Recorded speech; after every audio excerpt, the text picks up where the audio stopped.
and I invite him to address the General Assembly. Mr. Prime Minister. Thank you, Mr. President.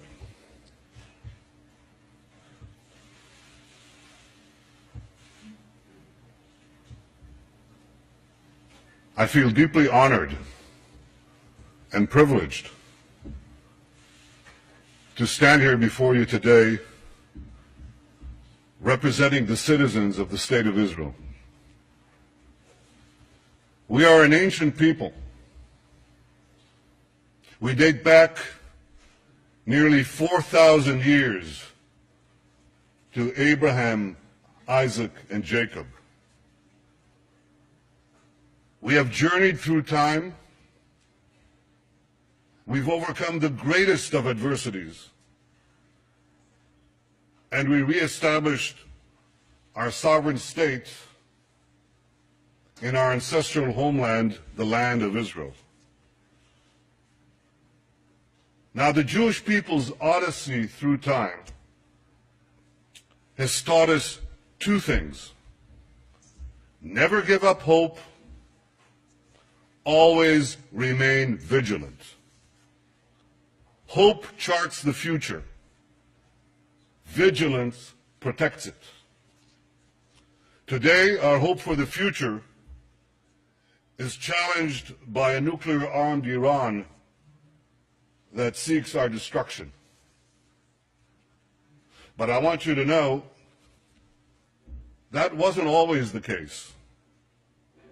Some 2,500 years ago, the great Persian King Cyrus ended the Babylonian exile of the Jewish people.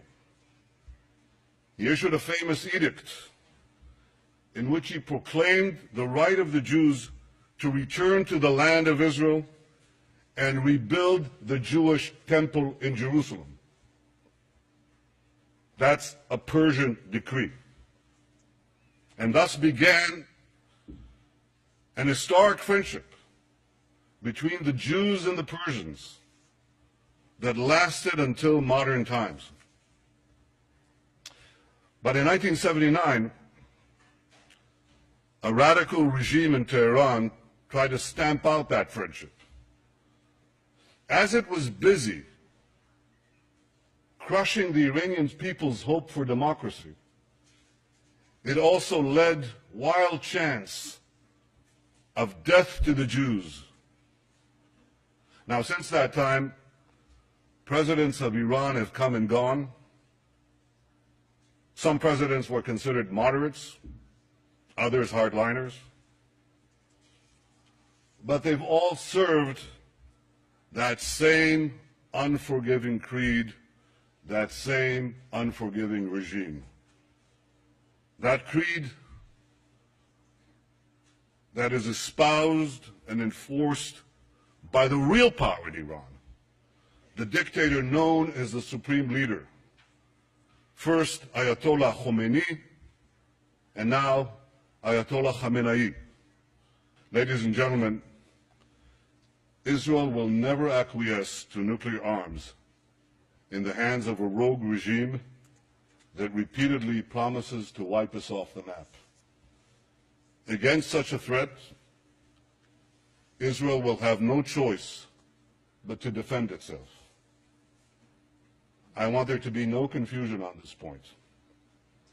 Israel will not allow Iran to get nuclear weapons. If Israel is forced to stand alone, Israel will stand alone. Yet in standing alone, Israel will know that we will be defending many, many others. The dangers of a nuclear-armed Iran and the emergence of other threats in our region have led many of our Arab neighbors to recognize, finally recognize, that Israel is not their enemy. And this affords us the opportunity to overcome historic animosities and build new relationships, new friendships, new hopes. Israel welcomes engagement with the wider Arab world. We hope that our common interests and common challenges will help us forge a more peaceful future. and Israel continues to seek an historic compromise with our Palestinian neighbors, one that ends our conflict once and for all. We want peace based on security and mutual recognition, in which a demilitarized Palestinian state recognizes the Jewish state of Israel. I remain committed to achieving an historic reconciliation and building a better future for Israelis and Palestinians alike. Now, I have no illusions about how difficult this will be to achieve. 20 years ago, the peace process between Israel and the Palestinians began.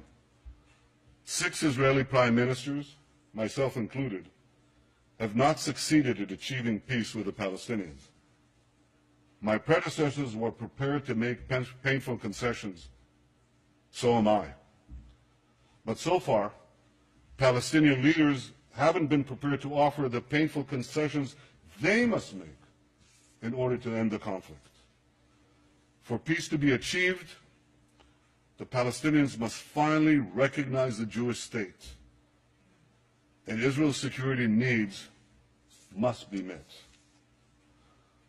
I am prepared to make an historic compromise for a genuine and enduring peace, but I will never compromise on the security of my people and of my country, the one and only Jewish state. Ladies and gentlemen, one cold day in the late 19th century, my grandfather, Nathan, and his younger brother, Judah, were standing in a railway station in the heart of Europe. They were seen by a group of anti-Semitic hoodlums who ran towards them, waving clubs, screaming, "Death to the Jews."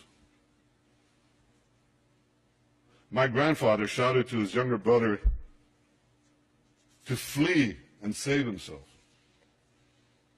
And he then stood alone against the raging mob to slow it down. They beat him senseless. They left him for dead. And before he passed out,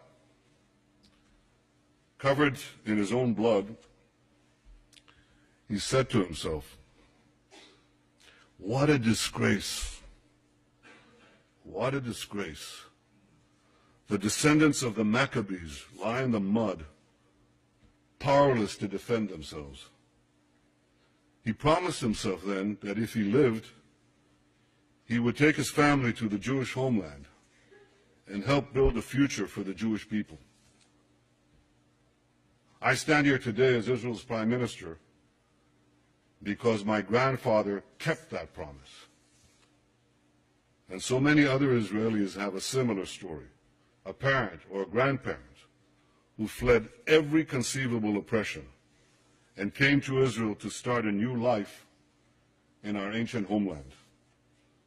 Together we've transformed a bludgeoned Jewish people, left for dead, into a vibrant, thriving nation, defending itself with the courage of modern Maccabees, developing limitless possibilities for the future. In our time, the biblical prophecies are being realized. As the prophet Amos said, "They shall rebuild ruined cities and inhabit them. They shall plant vineyards and drink their wine. They shall till gardens and eat their fruit. And I will plant them upon their soil, never to be uprooted again. Veshavti et shvut ami Yisrael, ובנו ערים נשמות וישבו, ונטו כרמים ושתו את יינם, ועשו גינות ואכלו את פריים, ונטטים על אדמתם, ולא ינטשו עוד." Ladies and gentlemen, the people of Israel have come home never to be uprooted again.